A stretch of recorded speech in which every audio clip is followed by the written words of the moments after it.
Are you kidding me right now? WWE just pulled off the most disrespectful booking decision in SmackDown history last night, and I'm willing to bet half of you don't even realize what just happened. The 26th of December 2025, a date that will go down as one of the most insulting nights in professional wrestling. They literally spat in the face of everyone who's been loyal to this brand for years, and I'm about to expose exactly what went down. Listen, before we go any further, I need you to drop a comment right now telling me, did WWE just destroy the credibility of the entire SmackDown roster in one night? Because that's exactly what it feels like. And if you disagree with me by the end of this video, you're either not paying attention or you're part of the problem. Hit that like button if you're ready to get angry, and let's dive into this absolute circus that was SmackDown, the night after Christmas, the 26th of December, a time when families are still celebrating, when wrestling fans are supposed to be enjoying the holiday season. And what does WWE give us? Controversy, chaos,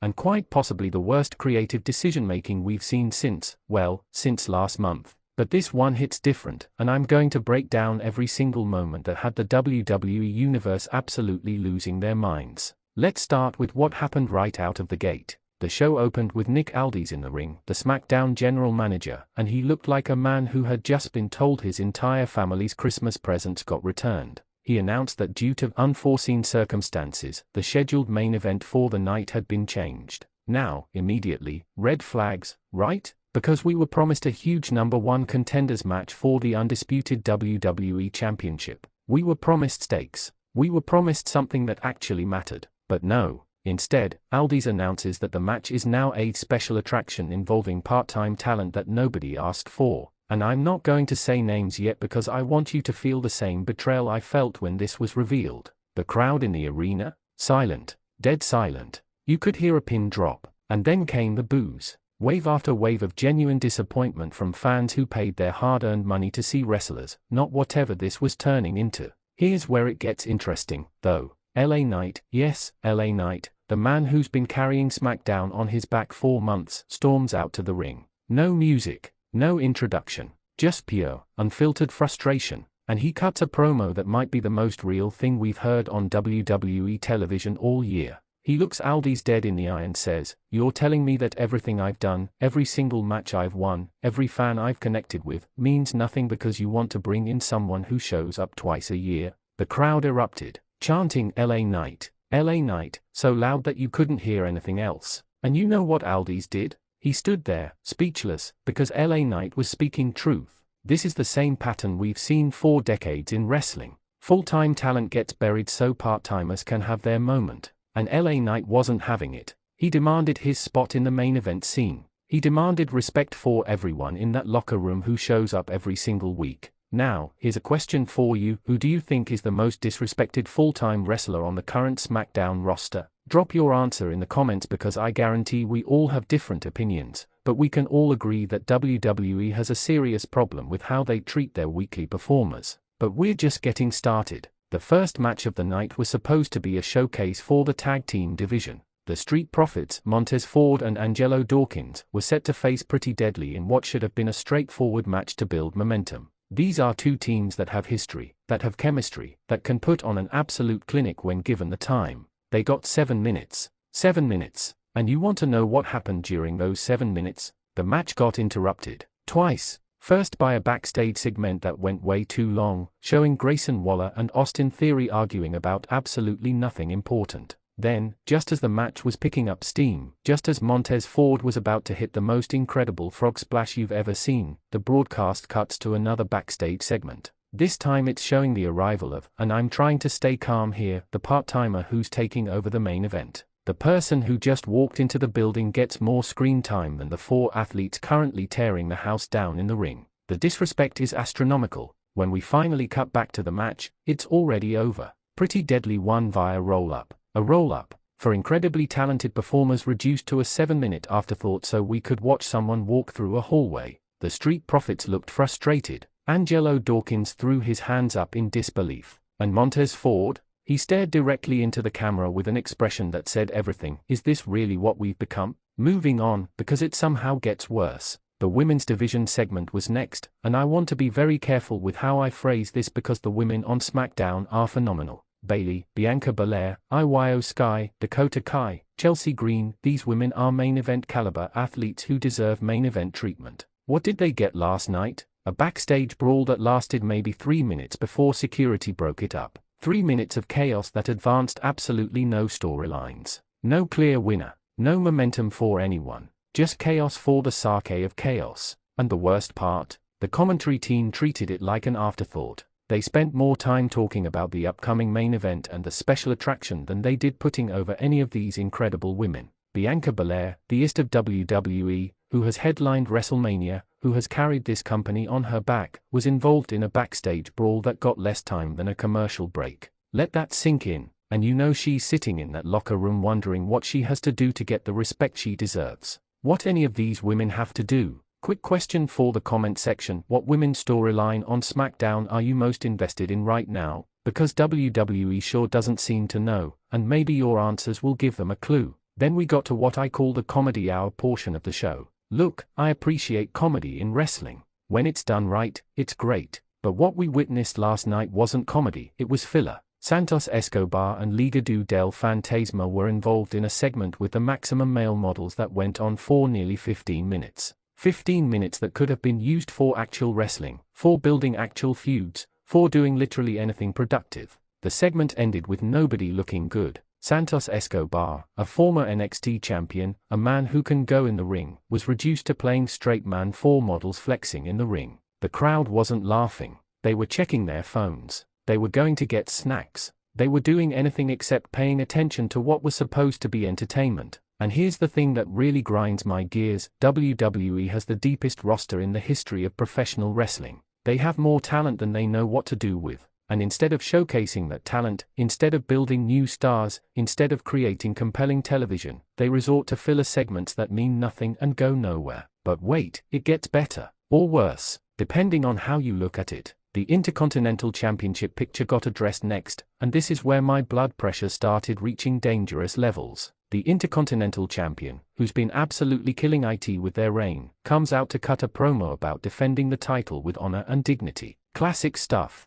Good promo work. Then we get 5, count them, 5 separate interruptions from different wrestlers all claiming they deserve the next title shot. Sheamus walks out, then Butch, then Ridge Holland, then Karrion Kross, then Bobby Lashley, and instead of this turning into an intense confrontation, instead of this building to something meaningful, it became a comedy of errors where everyone's just yelling over each other. No match was made. No number one contender was determined. No angles were advanced. It was just noise. Loud, meaningless noise that accomplished nothing except wasting 20 minutes of television time. The champion stood in the ring looking confused, and honestly, I don't blame them. How are you supposed to look strong when your entire division is presented as a circus? The commentary team tried to spin it as the Intercontinental Championship has never been more prestigious with all these challenges, but come on, we're not stupid. We know lazy booking when we see it, and this was lazy. Here's another question for you: if you could book the next Intercontinental Championship feud,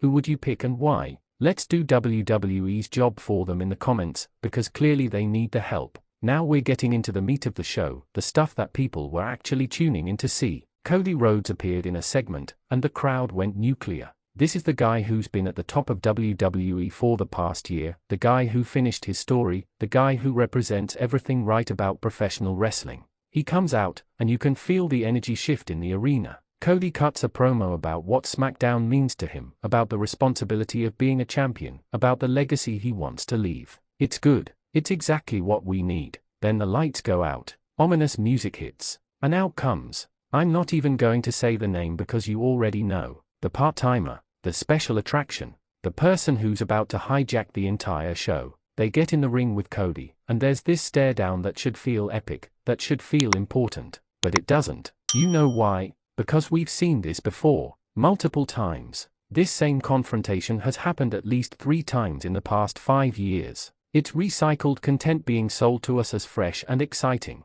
The crowd's reaction was mixed. Some people were excited because, yes, this person is a legend. But a significant portion of the arena started chanting, "We want wrestling. We want wrestling." They didn't want another nostalgia act. They wanted the full-time roster they've been invested in all year to get their moment. The segment ended with a match being announced, not for next week, not for a pay-per-view, but for later that night. The main event, Cody Rhodes versus the part-timer in a non-title match. And look, I understand WWE's logic here. They want a big moment for their post-Christmas show. They want social media buzz. They want headlines. But at what cost? At the cost of the #1 contenders match we were promised. At the cost of full-time talent who've been working their tails off all year. At the cost of long-term storytelling in favor of short-term shop value. That's exactly what it cost. The next segment featured Solo Psycho and the Bloodline, and honestly, this was one of the few bright spots of the night. Say what you want about how they've handled the Bloodline story post-Roman Reigns, but these guys are committed.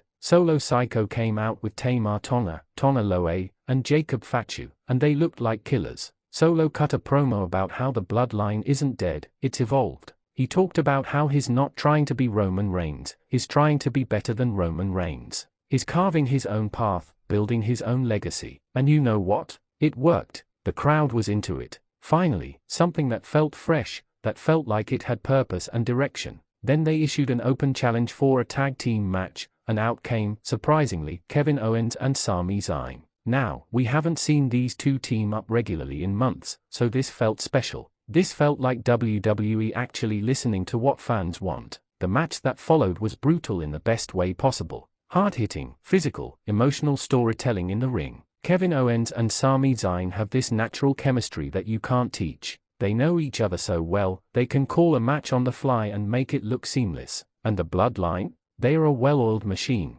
Tamar Tonga and Tona Loe worked as the legal men, with Solo and Jacob providing that intimidation factor at ringside. The match went about 18 minutes, finally, some actual wrestling time, and it delivered everything you could want. Near falls that had the crowd on their feet, tag team psychology that made sense, storytelling that built to a crescendo. And the finish? Jacob Fatu hit the most devastating moonsault you'll ever see on Sami Zayn, and it was over. The Bloodline won, but Kevin Owens and Sami Zayn looked like absolute stars in defeat. This is how you book wrestling. This is how you make everyone look good while still having a clear winner. More of this, WWE. Less of everything else we've seen tonight. Question for the comments: do you think the Bloodline is better with or without Roman Reigns at the helm? I want to hear your honest thoughts on this. As we headed into the final hour of SmackDown, there was this sense of dread in the arena. Everyone knew what was coming. The main event. The special attraction that had hijacked the entire show. And before we got there, WWE decided to throw in one more segment that absolutely nobody asked for. A sit-down interview with Paul Heyman. Now, I love Paul Heyman. The man is a genius on the microphone. But this interview was supposed to be about the Royal Rumble, about the future of SmackDown, about building toward WrestleMania season. Instead, it turned into 15 minutes of Heyman dancing around questions and giving non-answers about Roman Reigns' status. 15 more minutes of television time dedicated to someone who wasn't even in the building. Meanwhile, talented wrestlers are sitting in the back, ready to go, ready to perform, and they are watching this unfold on monitors, wondering when they'll get their chance. The interview ended with Heyman walking off set when the questions got too difficult, leaving the interviewer sitting there looking foolish. What purpose did this serve? What story did this advance? Nothing. It was just more filler to eat up time before the main event. Finally, we get to the main event. Cody Rhodes' music hits, and he makes his entrance to a massive ovation. The guy is over. Undeniably, completely over with the audience. He gets in the ring, and you can see on his face that he's ready for a fight. He's ready to prove why he's the standard bearer of SmackDown. Then the part-timer's music hits. The arena erupts, some in cheers, some in boos, but everyone's making noise. They make their entrance, and I'll give credit where it's due. They look ready. They look like they are taking this seriously. But here's my issue, and it's a big issue. This match has no stakes. It's non-title. It's not for a #1 contendership. It's not building to anything long-term. It's just a match. A special attraction that exists solely for the sake of having a big name on the show. And you know what happens when matches don't have real stakes. The audience stops caring about the outcome. They are just there to see moves and moments, not actual storytelling. The match itself, technically solid. Both competitors worked hard. There were some impressive spots. Cody hit a beautiful disaster kick. The part-timer hit their signature moves. The crowd was making noise. But there was something missing. That intangible element that makes wrestling feel important. That sense that what we're watching matters. About 15 minutes into the match, we got our first interference attempt. Solo Psycho and the Bloodline started making their way down the ramp. Obviously, they've got issues with Cody. Obviously, they want to make an impact. But before they could get involved, LA Knight's music hit. He came sprinting down the ramp, fighting off the bloodline at ringside, preventing the interference. This should have been a cool moment. And it was, for about 30 seconds. Then more people started coming out. Then the match completely broke down into chaos. The referee lost all control. Security tried to separate everyone. And in the middle of all this, Cody and the part-timer are still trying to have a match, but nobody can focus on what they are doing because there's a riot happening at ringside. Eventually, after about 25 minutes total, the match ended in a no contest. A no contest. After everything, after all the hype, after hijacking the entire show, the match ended with no winner. Cody looked frustrated. The part-timer looked frustrated. The crowd started chanting AEW. AEW, which tells you everything you need to know about how this landed. SmackDown went off the air with a massive brawl, everyone fighting everyone, total chaos. And I'm sitting here thinking, what did we just watch? What did any of this accomplish? What stories advanced? What wrestlers benefited? I genuinely can't answer those questions, and that's a problem. Here's my final question for you before we wrap this up. On a scale of 1 to 10, how would you rate this episode of SmackDown, and why? Don't just give me a number, tell me your reasoning. Look, I know some of you are going to defend this show. You're going to say it's just entertainment, or you're being too critical, or at least we got to see a legend. And you know what? That's fine. You're entitled to your opinion, but I'm also entitled to mine, and my opinion is that WWE fumbled the bag hard with this episode. They had an opportunity to build momentum heading into the Royal Rumble season. They had an opportunity to elevate their full-time roster. They had an opportunity to create compelling television that would make people excited for next week. Instead, they gave us recycled content, filler segments, and a main event that ended with zero resolution. The frustrating part is that WWE knows how to do this right. We've seen them do it before. We saw glimpses of it last night with the Bloodline match. But for every step forward, they take 2 steps back. They sacrifice long-term storytelling for short-term moments. They prioritize headlines over building stars. And the people who suffer are the full-time wrestlers who are there every single week, giving everything they have. SmackDown has the talent to be the best wrestling show on television. The roster is stacked. The creative potential is limitless. But none of that matters if the people making decisions don't trust their talent enough to give them the spotlight. If they keep going to the same well, bringing back the same part-timers, recycling the same feuds, the audience will eventually tune out. The 26th of December 2025 should have been a celebration. Instead, it was a reminder of everything that's wrong with modern WWE booking. And I really, really hope they course correct before we get to the Royal Rumble, because if this is a preview of what's coming, we're in for a rough couple of months. So that's it. That's everything that went down on SmackDown last night. If you made it this far, drop a comment letting me know your biggest takeaway from the show. Hit that like button if you agree with my takes, or if you disagree and want to argue about it. Subscribe to Wrestling Zone 1 if you haven't already, because we're going to keep covering every single episode, every single controversy, and every single moment that has us shaking our heads. And most importantly, keep demanding better from WWE. They'll only change if we hold them accountable. See you in the next one.